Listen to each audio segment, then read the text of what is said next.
How long has it been since Trump took office? As he continues, now it's officially 2 weeks. As he continues to overwhelm every corrupt entity, every corrupt arm, every corrupt entity, every corrupt front group that's been posing as a government entity. USAID is USAID is the new one, of course. And what's funny is, you know how effective he is, because all of the most evil people amongst us, of all of these corrupt front groups, are the most angry and running to defend. Have you ever seen Democrats run to defend something like they've been running to defend this organization? Yeah, USAID. Which is basically a front group for the Democrat Party and their spending sprees and all of our and terrorists around the world, and the CIA and the FBI. It's an ever-ending, money laundering scam through that thing. I mean, frantically, for years. It's crazy. Just frantically running to defend these outfits. It just shows you how absolutely overwhelmed all of the most corrupt places who have gotten away with this for so long are right now. They're just absolutely scrambling from the Trump onslaught. And it's glorious to watch. Yeah. Especially a place called USAID, because it sounds like it's such a great place. Like, oh my goodness, USAID. Of course, we need to send aid to people all over the world. They need our help. We're doing so much good. Wrong. Try again, dumbass. It's United States Agency for International Development. Which was created by President Kennedy, by the way, I believe, by executive order. Yep. Democrats running around screaming with their hair on fire that Trump can't end it by executive order. It was created by executive order. What are you talking about? It's just nuts. It's amazing. Bravo to Mike Benz, by the way. Oh, yeah. Oh, my goodness. Who's one of the best follows on Twitter for this kind of stuff. I mean, you can't, it's hard to get much better than he is on most things. What's great is he brings so much stuff to light, and he never, he's not labeled as the conspiracy theorist. Somehow or another, he keeps bringing the best stuff and clean. Delgado, that clip of Mike Wallace that Mike Benz dug up today, man, that was real. What was that? It's about basically how USAID and the CIA pretty much works in terms of, how they create these offshoots and NGOs where they siphon the money through. Do you want to see it real quick? It's about a minute and 20. Here's cut 16. It's from 1967. Wow. CBS report on the CIA money laundering from back in 1967. Basically the roots of USAID. Cut 16.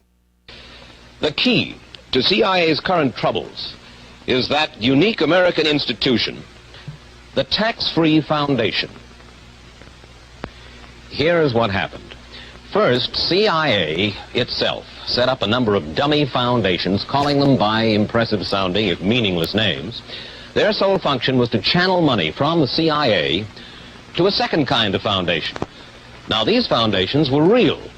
Some obscure, some well-known, all involved in legitimate philanthropy. But now, in addition, they agreed to become conduits for Central Intelligence, mixing up the government money with their own, and then passing it on to the ever-growing list of private organizations which, during the 40s, 50s, and 60s, were climbing aboard the CIA payroll. Let's take a closer look at those legitimate foundations which became CIA payout agencies. They are among the 15,000 charitable funds that have sprung up in America in response partly to the social consciences of the rich, partly to the structure of our tax laws. They are the operative arms of what has come to be called the American establishment, the power structure of moneyed families, august law firms, prestigious universities, which have had so much influence in shaping American life and national policy since World War II. Yeah, and it's about 20 minutes long. That's way too honest of a clip. Yeah. It's about 20 minutes long, and it goes on to explain, how these things work. And Mike Benz over the weekend, I don't know if you saw, he did about a 20-minute clip of pulling apart this article from the Daily Wire, pulling apart what USAID is actually funding and finding out that the CIA is actually funding the prosecutors in New York, L.A., Chicago. Basically, all the major city prosecutions are run through the CIA because most of the money comes through them through USAID. He said it's also responsible for some of the great careers like AOC's and others who have ended up all this money from them. Yep. our friend Daniel Greenfield.